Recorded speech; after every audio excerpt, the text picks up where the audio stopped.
Good evening, everyone, and welcome to the Yale Center Beijing, Yale University's home here in China. I am Carol Lee Rafferty, a Yale College alumna and also executive director of the Yale Center Beijing, which is Yale University's home here in China. Today, I am so delighted to be hosting this fascinating discussion on why are Chinese traditions valuable, reviving ancient classics and restoring historical buildings. And we're co-hosting this event with the Yale Club of Beijing. I would like to extend my special thanks to Mary Evelyn Tucker, who is today's moderator. And also, you're the one who brought all these rock stars to this panel discussion. I'm going to quickly introduce Mary Evelyn Tucker, and then I know she will give a more detailed introduction of our distinguished speakers. So Mary Evelyn Tucker is the co-director of the Yale Forum on Religion and Ecology. She received her PhD from Columbia University and was mentored by noted Confucian scholar William Theodore DeBerry. She is an author and a co-editor of many volumes on Confucianism, including a couple volumes on Confucian spirituality with Du Weiming. Also, she and John Grimm are co-executive producers of the Emmy Award-winning documentary Journey of the Universe, which the Center has had the honor of showing several times, and we look forward to doing more of them as well. She is welcoming our distinguished speakers, including Professor Xinzhong, who is the former dean of the School of Philosophy at the Renmin University of China, Annie Liang-Zhou, who is the co-founder and managing partner of Liang Capital Partners, a noted philanthropist and social impact investor whose many leadership roles include serving on the World Monument Fund's International Council. And of course, Binbin Wang, an old friend of the Center's, who is 2023 Yale World Fellow and currently the Associate Dean and Research Professor at the Institute of Carbon Neutrality at Peking University. So without further ado, let's welcome Mary Evelyn Tucker and our rockstar speakers. Thank you so much. Thank you very much. Excellent. It's such a pleasure to be at the Yale Center once again, and we're deeply grateful to Carol and Joyce and all the staff here, and we're delighted to have the audience engaged, and we will give you time for questions, of course, at the end. And I'm going to introduce these speakers briefly, but I wanted just to make a few comments to introduce the theme of today's panel, this idea of tradition and modernity, of the ancient and the modern.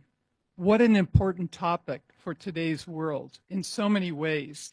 So values from the past, and in a high level of development like China, what does this mean? The past and the present meeting. Is humanity sacrificed with hyper technology? What does this mean? Loss and gain. Do we reject the ancient and embrace the new only? All over the world, this is the same problem. Certainly in Europe and in many parts of South America, Latin America, and Asia, old values are being rejected and new materialism is being embraced. What is new materialism?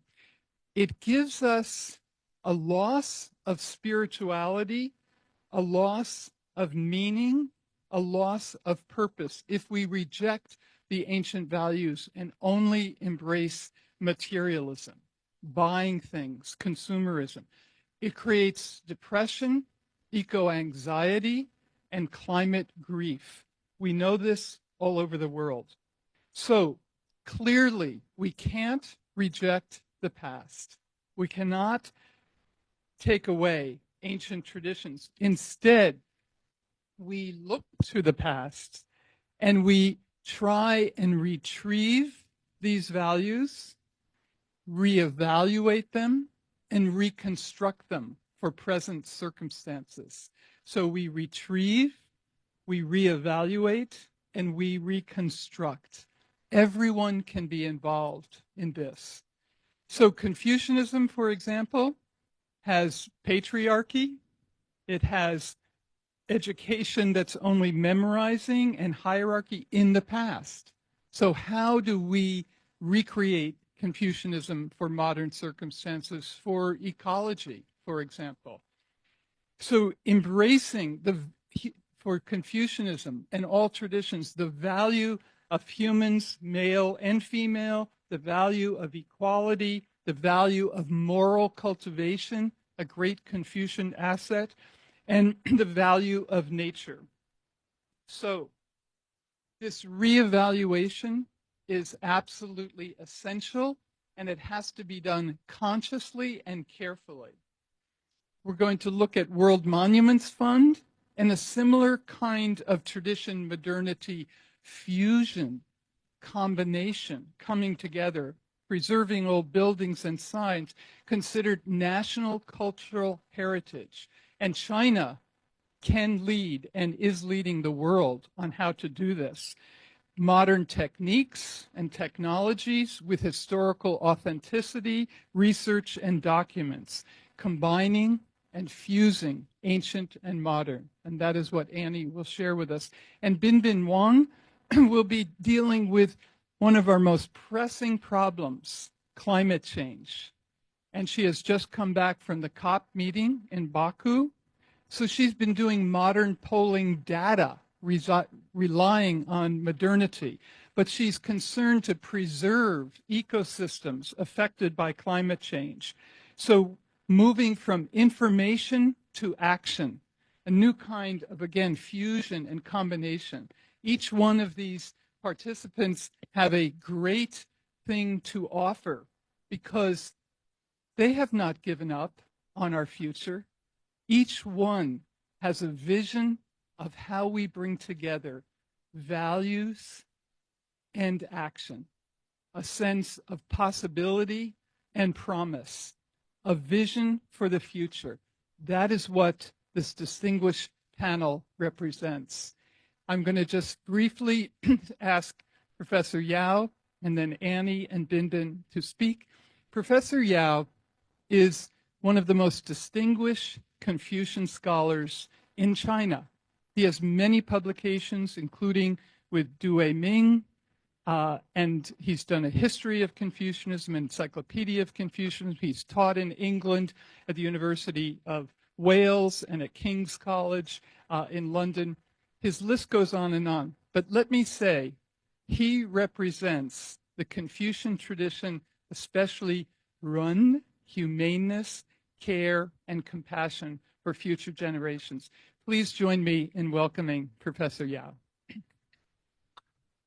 Oh, it's always a pleasure to come here, and this thanks for Yale Center, and this is very Evelyn for you coordinating this event. So when I saw this title, then I said, what kind of coincidence? Because this is exactly with the course which I've been teaching for more than 15 years in the UK and in China. So my course is titled Tradition and Modernity. So this is when I teach this course, the first question I ask a student is this, why tradition today?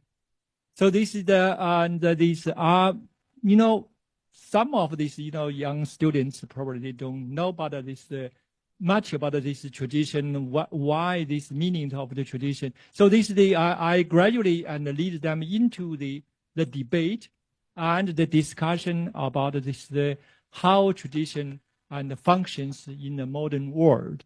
And that is, normally I would start my question and to students. Today, I think probably, and the same question I could ask, the why tradition today. And I would like to, place this kind of, tradition in the worldwide, this kind of cultural and the revival. I think this are quite a long history, not very long, but quite a history. So this probably I started from 1950s. And you know, some people would know this 1958. That year is a very important year for the tradition because it's and the Elizabeth and Anscombe and published her paper on modern moral philosophy. She challenged the modern and ethical theories like this Kantianism and this is and consequentialism, and then this started with the kind of revival of the virtue ethics. So this means when we talk about ethics, not just about the rules, not just about the norms. We talk about the human. We talk about this personal life and personal character and cultivation. That is exactly in the same line as the traditional Confucian teachings. And this second event is called, also this published in 1958. This is by the 4 great Confucian scholars. And this is Carson Chang and Zhang Junmai, and this Mo Zhongshan and the Xu Fuguan and Tang Junyi. This is called a manifesto on the appraisal of Chinese culture for the world. So this is this normally regarded as this kind of beginning of the revival of the Confucianism in the second half of the 20th century. And this is that is 1 year which and probably would. And then we move on to the 1970s. In the 1971, this and Edward Shields published his paper on tradition. That was a monument and publication and this in the field. This started a great the movement worldwide, and this about why we should talk about the tradition in the modern world. And this is followed by the other people like this Van Rad on this wisdom in Old Testament, talk about Jewish and wisdom, this kind of thinking, and then this in 1973, and Chong-Ying Cheng and established a journal on the Journal of Chinese Philosophy. So this all this kind of very important events for the later half of this 20th century, and this is then throughout all these scholars.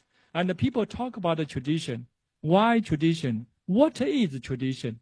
And that is the questions people ask. So this, from my understanding, I think the tradition we can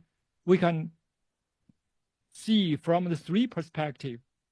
First, a live tradition. Live tradition means the way we behave, the way we speak, the way we think, and this is embodied in our life. This is I call a live tradition, and which we could observe this from people's behaviors and talking and thinking this kind of way. And the second, I would call it the written tradition. This is we learn this tradition from this the literatures and philosophical and historical this context, this kind of things there.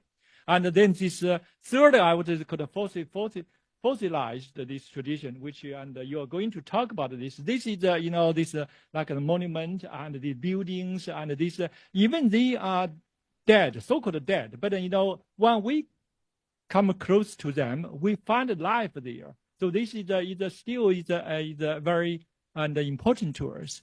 So this tradition is important to every of us. And this, but what kind of tradition we should revive? And this is the questions for us to think.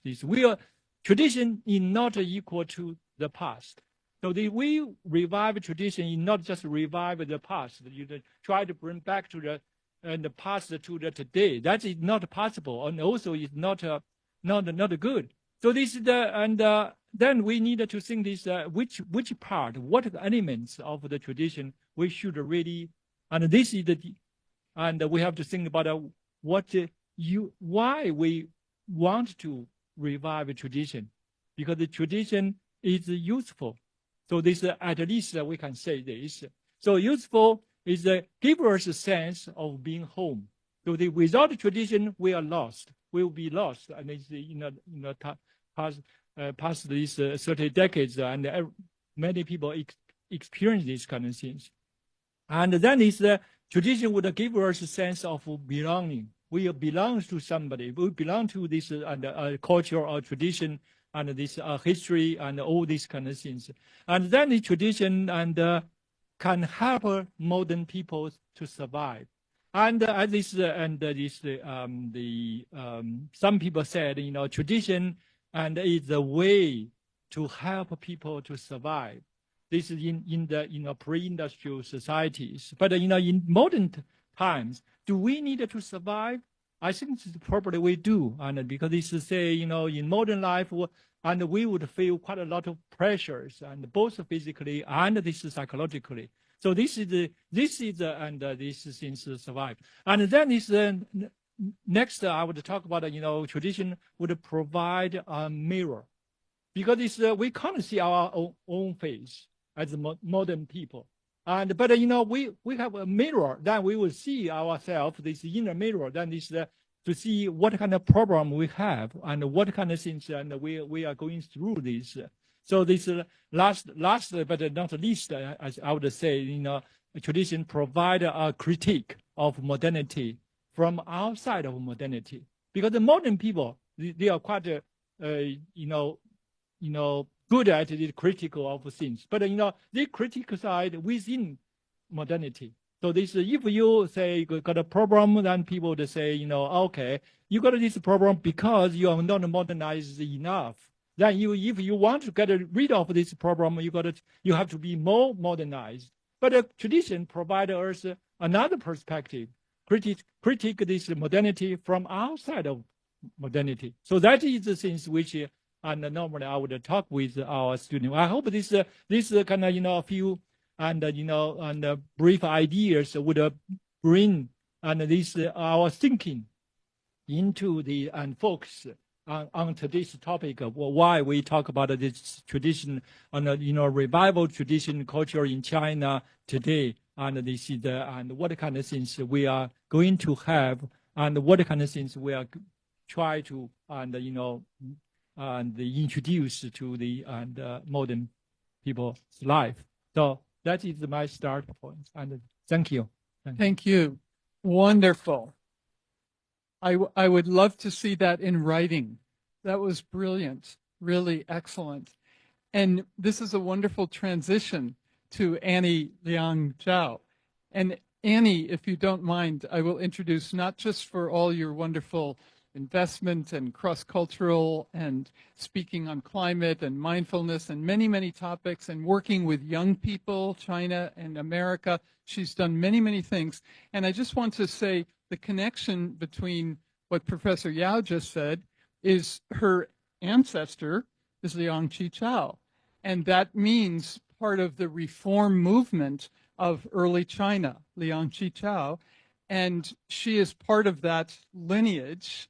And one other lineage of many, her aunt is Maya Lin, and her parents are architects. So she is bringing incredible fusion to this work, and we're so pleased to have you here to talk especially, I think, about World Monument Fund, which has just been launched here in Beijing, but is an international organization, and she has been the spark between this week opening and launching here in Beijing. Thank you so much.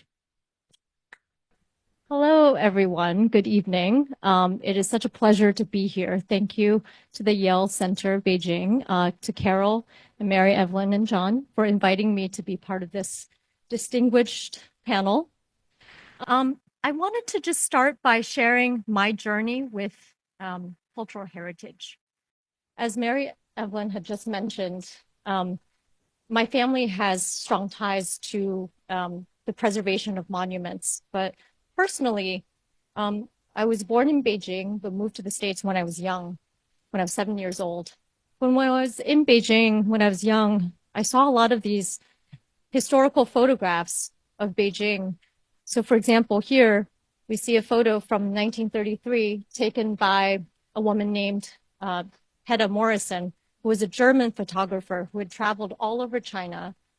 And you can see the differences of of Beijing's city and its landscapes from 1933 to about 10 years ago. And then same thing here, just some iconic views of the city of Beijing. But as you can see in the modern photo, there's been a lot of new structures being built. And then also here, just the city in the background kind of disappearing into the distance, but really a lot of the buildings are quite nondescript. And now, as we pass through many parts of Beijing, I feel like often it's not identifiable, right? It's a city without identity. I mean, sure, we have the central business district, right? The CBD area, we have larger buildings, but what actually really touches me every time I come to Beijing are the older parts of the city, right? When you go through the hutongs, when you see the temples and the pagodas, the things that really resemble the essence of Chinese heritage, tradition, and culture. And so this is what motivated me to begin this journey with monuments, with getting involved with my first nonprofit, which was called the Beijing Cultural Heritage Protection Center. Many of you might know about the organization, but essentially, when I got involved about 10 years ago, I really wanted to educate the public about what it meant to support cultural heritage, what was happening in that field, what are conservators or experts doing on the ground.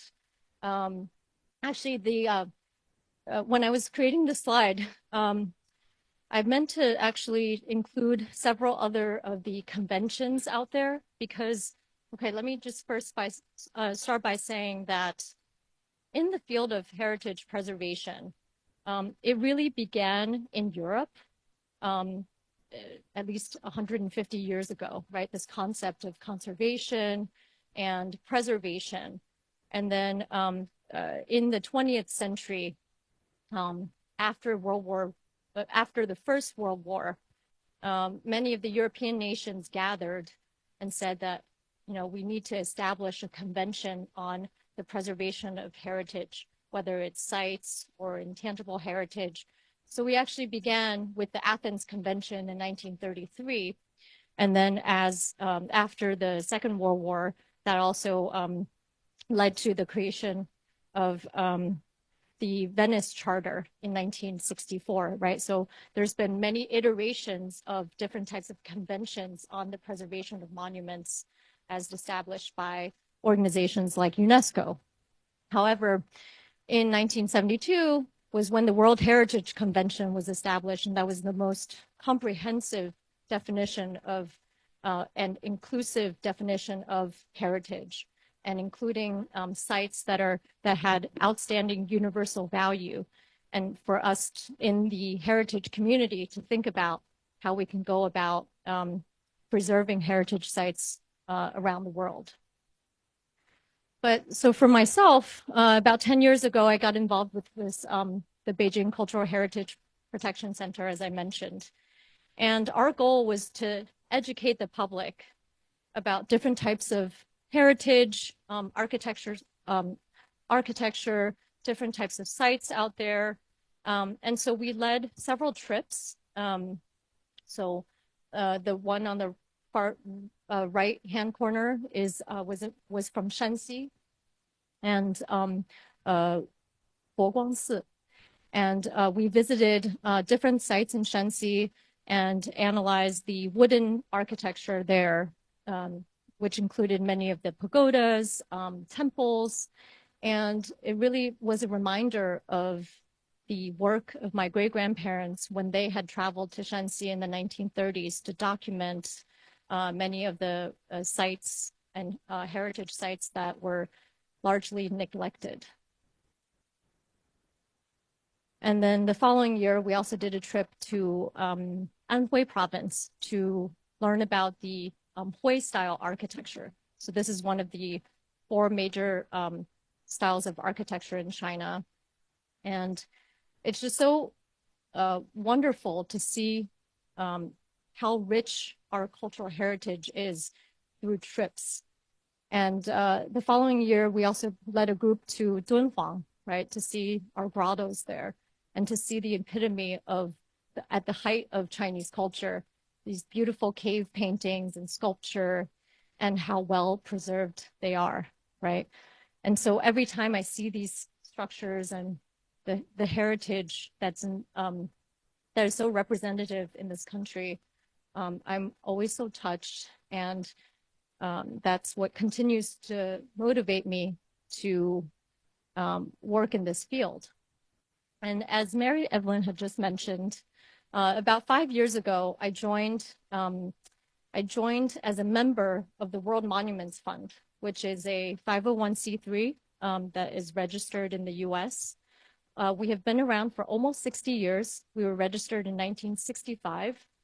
And since then, we've worked on 700 conservation projects in 112 countries. So this organization has had such a global footprint.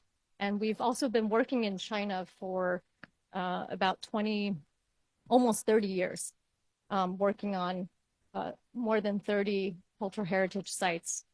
However, we never had the opportunity to register here.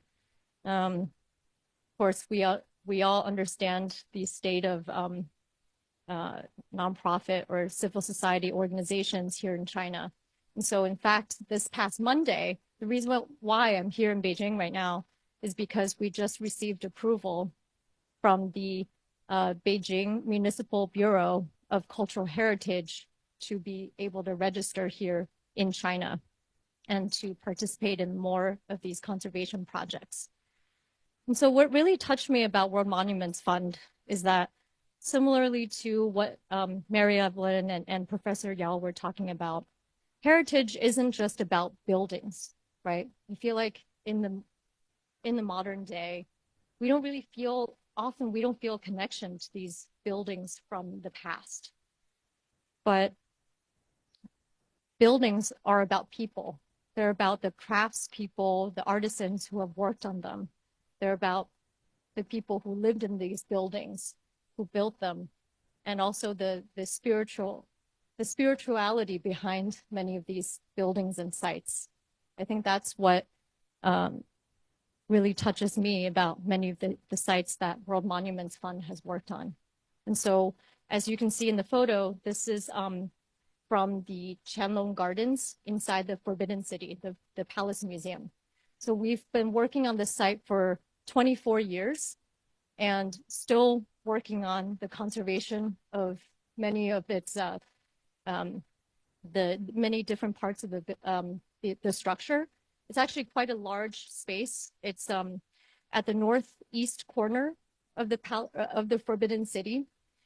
And it was actually the retirement palace of Qianlong, the Emperor Qianlong, when he retired from his affairs.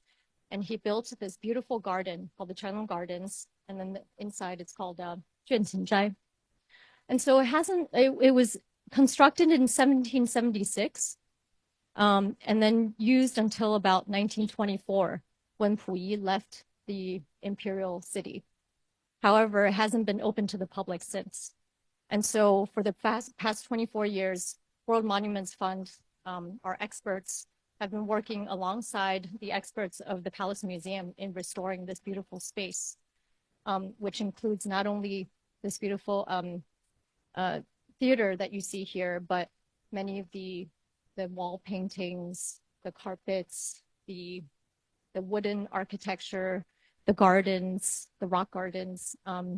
It's really a remarkable site, and it will be open to the public next September. So I hope that you all reserve in advance and go see this wonderful site. And then also World Monuments Fund, as I mentioned, has worked in 112 countries. So we do have sites in the Middle East. And then another signature site that we have is the Angkor Archaeological Park in Siem Reap, where we've been since 35 years ago.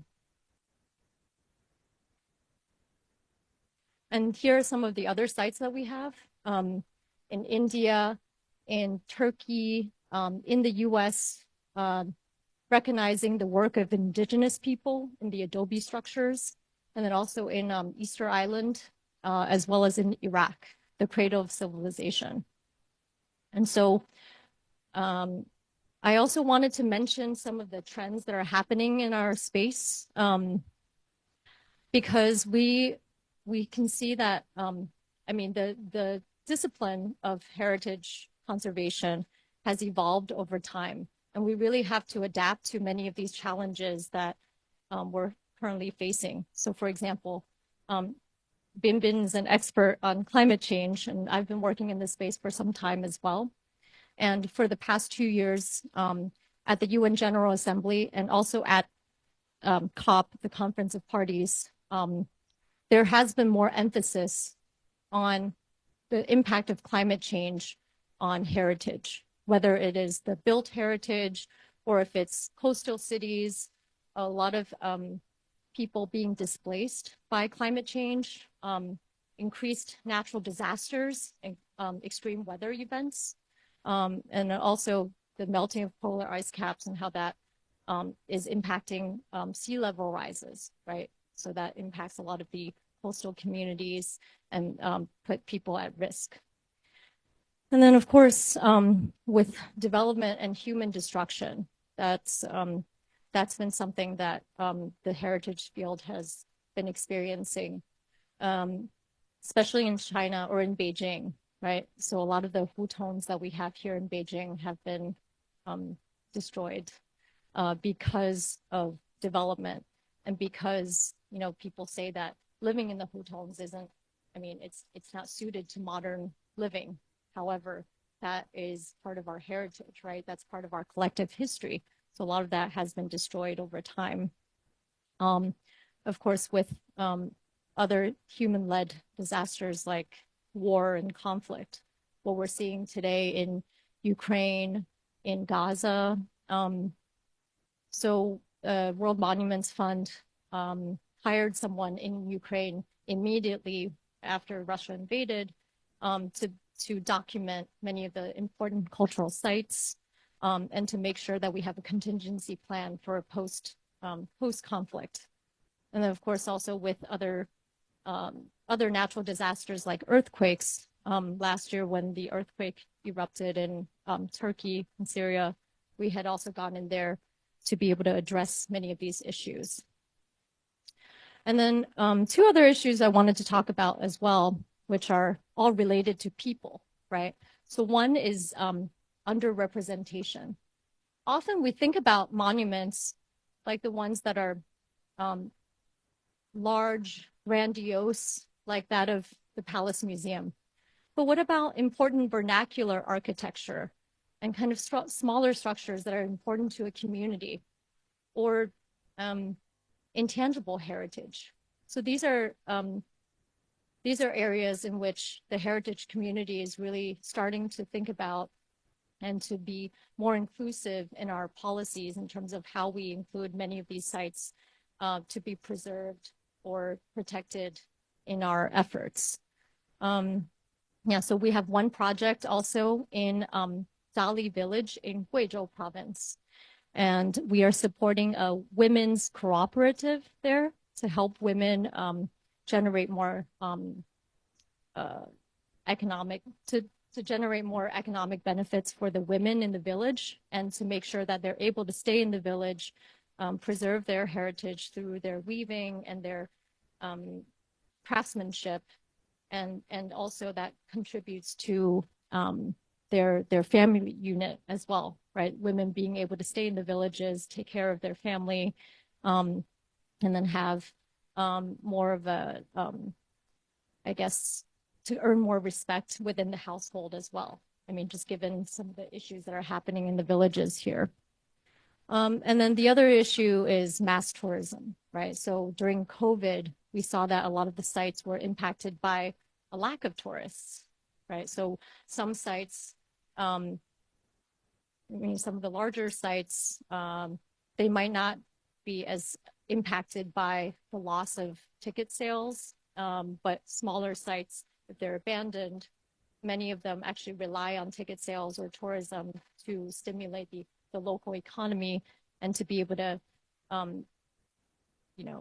support many of the local population, right? So what is the balance there? What are the ways in which we can better manage tourism in these major sites as to protect sites and to make sure that they're sustainable in the long run? So yeah, that's all I wanted to share as part of my presentation. But as you can see, I'm very passionate about this subject. And in fact, I did my undergrad in political science and I went to business school, but now I'm getting my third master's degree in historic preservation, just so that I can have a more comprehensive understanding of this field in order to support the work of not only World Monuments Fund, but so that I can participate in more of these restoration projects in the future and make more informed decisions. But also in the future, I hope to do more of these talks and trips. And so hope that you all join us on our journey. Sure. Thank you so much. What a wonderful, inspiring presentation. And we will talk in our conversation about how you can be involved in this work as well. So thank you. And in terms of renewing human culture, like Confucianism, renewing ancient sites, buildings, and so on. And now we're talking about renewing the earth and the sense of preserving the earth through the most important critical problem of climate change. And Binbin Wang, we met at Yale last fall. She was a World Fellow. She's still part of our Yale community. And she has just returned from the COP in Baku, and she is going to share the launch they did in Baku for her Sea Force, a forum that will be based at Beida, Beijing University, where she's an associate dean and professor. And she herself is a force of nature. Please welcome Binbin Wang. Yes, as Mary mentioned, I just back from Baku and still some jet lag. But I cannot say I feel tired because when I saw John and Mary here, they have been here for 3 weeks and they travel a lot from Yunnan to Henan to Beijing, and they arrange a lot of talks and, events with students, with people here to share their understanding on Confucius. Yeah, so they never stop and they never, I asked them, hey, do you feel tired? They say, no. I say, okay, I cannot feel tired, I should say, yes, I still have power, I still have energy.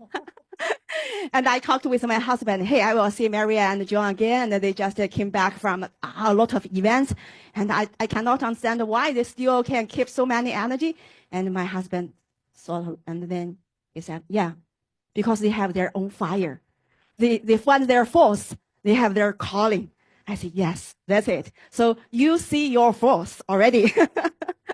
And it's also Mary helped me to see my own force in Yale, to be frankly. Yeah. So this COP in Baku is my 15 COPs. So my first COP is in Copenhagen 15 years ago. And since then on, I tracked the whole process and try to mobilize the multi-stakeholder to take actions besides the government. And it's a long trip, always full of ups and downs. And I witnessed the Paris Agreement. It's the best, brightest side of human. And we make it happen and get a great deal. And after that, Trump back and, there's a disaster and U.S. withdraw from the Paris Agreement, announce, not make it true. So it's a long way, and some of the time I also feel frustrated, and I don't know where I should go. And as my research focus on how to mobilize people, to take more actions, and only rely on government and academia is not enough. So how to mobilize people, and people have, as my research that people have higher awareness on climate now, fortunately. But when we ask them, hey, you should do something, and you do like to buy some climate-friendly products, and they will say, not yet, I'm not ready. So how to mobilize more people? And this is the question mark as well in my mind. And also, I found that, yes, now we find the renewable energy, and we talk about the fossil fuel. It's black, it's dirty, and renewable energy is green, is clean. But it's, fossil fuel is also from nature. It's a kind of fossil. Yeah, and renewable energy as well, from the sun, from the water. So from this perspective, they are energy. They are same energy. So it's only we human, we want to exist, survive from this on this planet. We need more energy. So we are so excited now to find the renewable energy. Yes, we need to develop, we need to invest. But when we found the fossil fuel, we also feel so excited. And then we use a lot. And then we cause the climate change. And now we found renewable energy. I feel, we just repeat the history. And I have a big concern. If we have no this kind of reflection and we try all our best to, yes, just use the renewable energy, maybe something will happen, not as we expected. So this is a question mark when I was in Yale, and then I talked with Mary, and then Mary told me, hey, from my hometown is Shandong. And Mary said, hey, from your hometowns, Asian people, Confucius, he said, we should set up the harmony between nature and human. And it's the K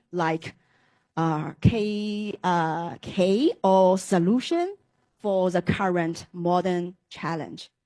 And when I said goodbye to Mary that night, and suddenly Mary stopped me and shouted to me, say, hey, this is your destination. I said, what? Yeah, destiny. Yeah. I said, what?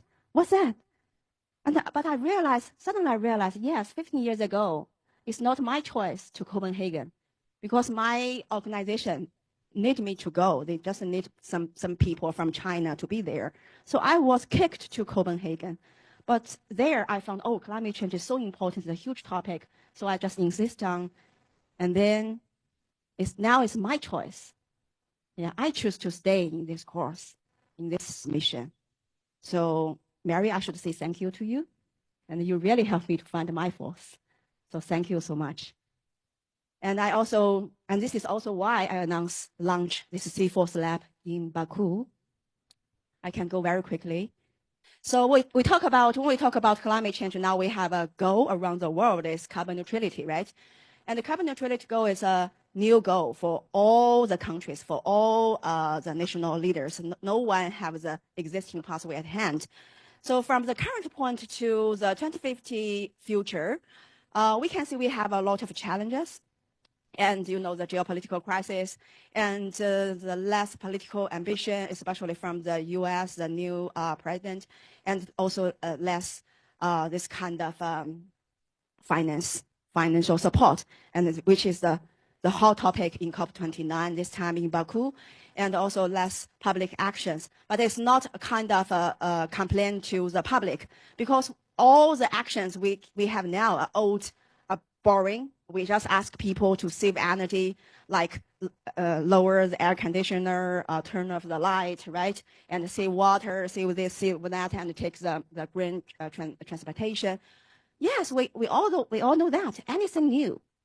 So this is the point. Anything, new action point we can do. And we also experience a lot of opportunities like green transition around the world, right? And also this kind of paradigm shift is a kind of culture paradigm shift from the industrial, culture to the ecological culture.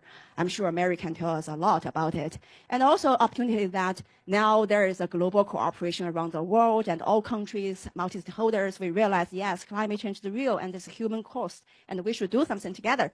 And also we have young generation, and their awareness on climate change is much, much higher than the older generation, and they experience the whole transition, and they would like to do more to contribute to their future and also our future. So it's our opportunity. And but Since there are no existing pathway, we should change our perspective from the present to the future. In the middle, what we can do. This is the C4 Lab. C4 Lab, the full name is Climate Future Global Innovation Lab. And to connect the present with the future, the inner self with outside world, and the human and nature. Because when we talk about climate change, you know, some of the time when I feel frustrated, I will say, oh yes, it's a huge crisis. And how, as an individual, what I can do. And as observed, there are a lot of veterans in this field. They also feel tired. They feel depressed. So how to help them to rebuild their force and rebuild their confidence. And thus we can come together. This is why I see force. And force is so important for all of us. And the C4 Lab have 3C leadership as a core value. So 3C leadership is curiosity, courage, and compassion. So we will use the C4 leadership to cultivate the future generation and also help the people around and also identify the partner, the global partner who have the 3C leadership as Mary, as Annie, as Professor Liang-Zhou, and we come together and we can make a lot of new changes. And also set up the C here is also connection, set up the connection between self, others, and the mother nature. So this is a quick map. You can see it, connection, and the slogan is see your own force, see our common force. I'm a big fan of Star Wars. If you are as well, please raise up your hand. May the force be with you, right? So I think we can go quickly to there are 4 pillars, mission, vision, no need, new culture, new agenda, new actors, and new narrative. This is the 4 pillars we should do with this lab. And I want to highlight new culture here because it's also from you, Mary. New culture. So just now Mary said, sorry, this one. Mary mentioned, hey, does that mean that when we talk about innovation, talk about the modern challenge, we should reject the past, just embrace new? No. And I talked with Mary, and Mary invited me to Chufu this June, right, to join the forum. And it's Nishan Luntan. And there are a lot of philosophers from Greece. And the topic is the dialogue between Confucius and Aristotle. And one of the topic, the theme of the sub-forum is ancient wisdom for modern challenge. When I saw this kind of title, I feel so excited. I can find some new action points, some new ideas from the ancient wisdom. So I participated, but to be frankly, I feel a bit frustrated very soon because I found all the experts there. They talk about the test, they talk about the theory, but I feel a deep gap between this kind of theories with the real actions. So then the following question is what I can do. This kind of cross-cut dialogue is so important. So I invite Mary to Peking University and also Emma to Peking University and organize this kind of dialogue. And together with Yale Center Beijing, we also have a new mechanism, right? We organize event in Peking University, in Yale, just to make sure the voice is out as big as enough. And after that, this October, last month, I organized the Scientist Poll and the Peking U Climate Week. And that week, invited by Wang Foundation, we got a chance to visit the Forbidden City. And they have a very interesting program, Zero Waste. So, usually we will have 4 trash bins, in your office or in different corners. In Forbidden City, they have 7. Yeah, they just try to see what's the tourists they used to through, and they characterize 7 like different kind of trash, and then they use the trash to make fertilizer and plant the tree. Yeah, it's a very small program, but all the students from France, from Peking University, they were excited. Wow, even in Forbidden City, this kind of World Heritage, they have this kind of experiments. And if this, because the World Heritage together with Wang Foundation, they want to see whether this kind of World Heritage can contribute to the global carbon neutrality. Yeah, so it's a starting point. And from that trip, I also heard the guide told us, hey, you know, the ancient designer of the building, they know how to save the water, how to protect the building from the fire. And there are different kind of arrangements in the kind of old architecture. So yes, these are the wisdom, right? They are existing. They still make sense. But we just close our eyes. And we just say, oh, yes, it's so great building. But we didn't look to the details.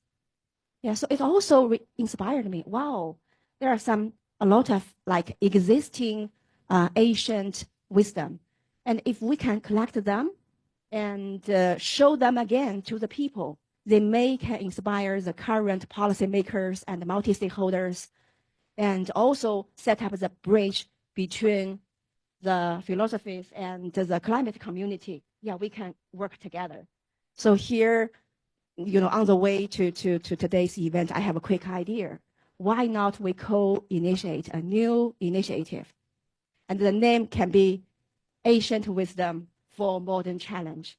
And we can, like, guided by Annie, visit the ancient, like, World Heritage to find out this kind of ancient wisdom still existing, you know, help to protect the architecture, and also help to protect the nature and protect the human. And we can collect this kind of cases out and make a book, make a documentary, and show it in COP30 in Brazil. And it's really a kind of Chinese cases. It's a kind of nature-based solution. It's a kind of, you know, new action point. Maybe the current, you know, the modern agriculture designer, they can get inspired from this kind of ancient wisdom as well. So yeah, this is like a long journey with a very quick conclusion, with a very fresh idea here. We can discuss after a while anyway.